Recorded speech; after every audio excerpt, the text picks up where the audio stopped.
खुलुमबाय आंनि मुलुगनां बड' निउस चेनेल साफ्रोमबो नायगिरि बिथांमोननिसिम गोजोन फुंबिलिनि बयनिसिमबो गाहाम हामलायनाय जासिहरनाय जाबाय। आसा खालामो नोंथांमोनहा गासै मोजाङै दं। बे समाव आं नोंथांमोननि सिगाङाव फुंबिलिनि मोननैसो खौरां लाना फैलायबाय। अन्नानै भिडिअखौ स्किप खालामाजासे जोबजासिम नायलांदो।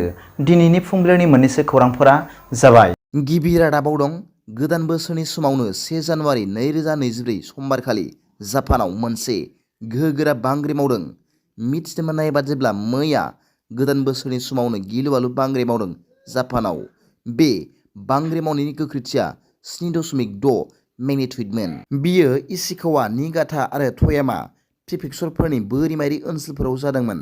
मख'नो गोनांबावदि गोहोम खोख्लैनाय बोरिमायारि ओनसोलफोराव बांग्रिनि उनाव सुनामिनि सांग्रांथि रादाब फोसावनाया जादोंमोन होनना मिथिनो मोनबावो। नैथि रादाबाव दं। दुखुनांथाव खौरां। बड'लेण्ड सोमावसारनायाव मैखोमै बिबान लाबोनाय उदांस्रि सोरां कछारीया बे बुहुमाव गैलिया।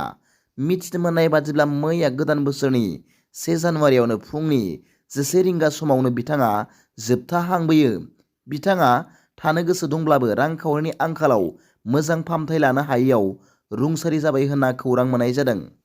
अदालगुरि जिल्लानि सिङाव थानाय मोनसे समाव आलादा रायजो बड'लेण्ड सोमावसारनायाव मैखोमै बाहागो लाबोनाय आरो फानेरि दख'रा दुलाराय बर' फरायसा आफादनि बारग' नेहाथारि खामानि मावबोदोंमोन। लोगोसे टंला पुरनदिया दानसोरां भेन्सार फरायसालियाव फोरोंगिरि मावदोंमोन।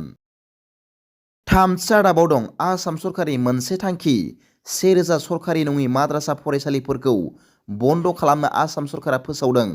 मख'नो गोनांदि आसामनि गिबि मन्त्रि डक्टर हेमेन्त बिश्व शर्मा बिथांनि सोरखारा सिगांनिफ्रायनो रायजोनि गासैबो सोरखारजों सामलायजानाय माद्रासाफोरखौ बन्द' खालामखाबाय आरो बेफोरखौ सरासनस्रा फरायसालियाव सोलायनायनि उनाव बियो फैदों। सोरखारि नङि माद्रासाफोरा भारतनि संबिजिरजों रैखाथि होजानाय, मानोना बेखौ लिरनाय दंदि सोरखारा बाङाइ अनजिमाजों सामलायजानाय सोलोंथायारि फसंथानफोरखौ दांनो हाया।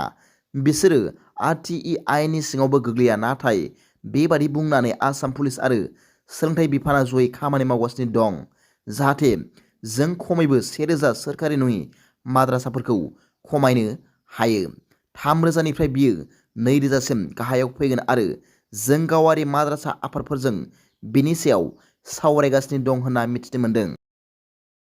ब्रैथि रादाबाव दं। मोनसे सानस्लाबै जाथायाव मिथिनो मोननाय बादिब्ला रायजोनि नगाव जिल्लायाव मोनसे सेल्फ हेल्प ग्रुपनि आफादगिरि आरो नेहाथारिनि बेरेखायै गुबुन आइजोफोरनि नंखाय सागान होनानै रां लुथिनायनि बेरेखायै सोंलु सिखांदों। अजद होनाय जादों दि बे बिथांखिजों 4 लाख रांनि बांसिन लुथिनाय जादों।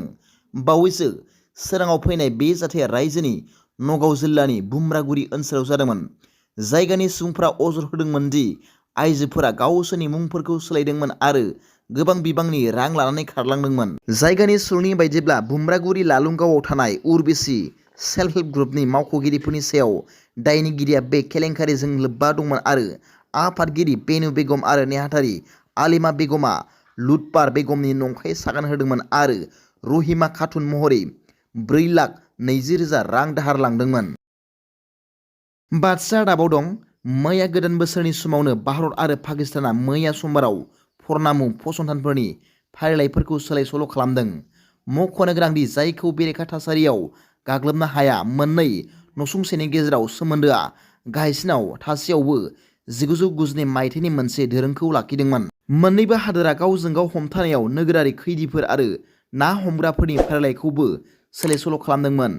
भारतनि हानजाया पाकिस्तानखौ 184 भारतारि ना हमग्राफोरखौ थाबैनो हगारनो थिनदोंमोन, जायफोरा गावसोरनि जोबथेसालिनि साजाखौ फोजोबबाय आरो 12 खैदिफोरखौ थाबैनो राजथान्दै खाबु होनो खावलायदोंमोन। दिनैनि फुंबिलिनि मोननैसो खौरांफोरा दा बेखिनिल'मोन। भिडिअखौ मोजां मोनदोंब्ला आंनि बे मुलुगनां बड' निउस चेनेलखौ अन्नानै साबस्क्राइब खालाम आरो बेल आइकनआवबो थुनानै ला, जाहाथे आं गोदान गोदान निउस आपडेट लानानै फैब्ला नोंथांनियाव सिगांग्रो नटिफिकेसन सौहैयो। दा बेलासिनि रादाबाव नोंथांमोनखौ आंनि बे चेनेलाव गासैखौबो बरायहरनाय जाबाय।